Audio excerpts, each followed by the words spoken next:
नज़र पर नज़र उतारने लग जाते हैं। गोकुल के अंदर बोला, ये कौन थी, कहाँ से आई थी, इतना विराट शरीर, अब इसका क्या किया जाए। तो नंद बाबा के अनुसार सभी लोगों ने उसके कई टुकड़े किए पूतना के शरीर के। लकड़ी कहाँ से लाएं, लकड़ियाँ गंगा जमुना के किनारे जंगल में काट काट करके लकड़ियों पर ढेर लगा करके वो चिता जलाई जा रही। एक शरीर की सैकड़ों चिताएं बन गई।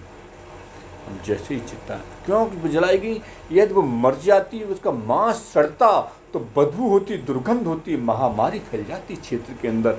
इसलिए लोगों ने लेखा कि इसको जला देना चाहिए। दूसरा ये भी है, यदि किसी प्राणी का मृत शरीर पड़ा हुआ तो उसका संस्कार अवश्य करना चाहिए। जहाँ कहीं भी कोई देखे उसका संस्कार अवश्य करना चाहिए। ये मनुष्य का परम धर्म है, धर्म की मर्यादा है, धर्म की रक्षा करना हमारा कर्तव्य होता है।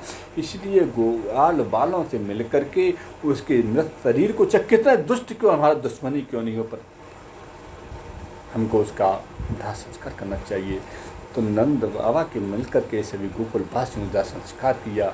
और जैसे दाह संस्कार करते हैं तो उसके शरीर से चंदन जैसी सुगंध निकलने लगी। संस्कार करने के बाद सब लोग घर आते हैं और उस सब बड़े धूमधाम के साथ मनाए जाने लगे।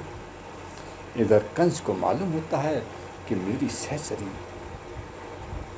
मेरी एक दूती का वध हो चुका है, तो अवश्य ही वो ही विष्णु आ गया है यहाँ पर ग्वाल बालों यज्ञ कुल में, और आकर के उसने अवतार ले लिया है, मेरी वध करेगा मेरा।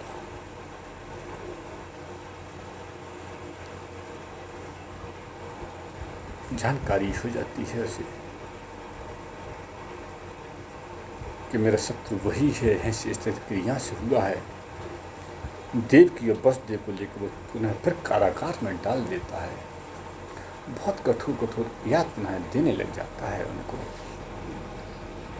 इधर तो अब तो वहाँ पर एक नहीं कई असुर पहुँचते हैं और तरह तरह के उपद्रव मचाने लग जाते हैं। तृणावत, धेनुकासुर, कालिया मर्दन असुर के वध होते हैं।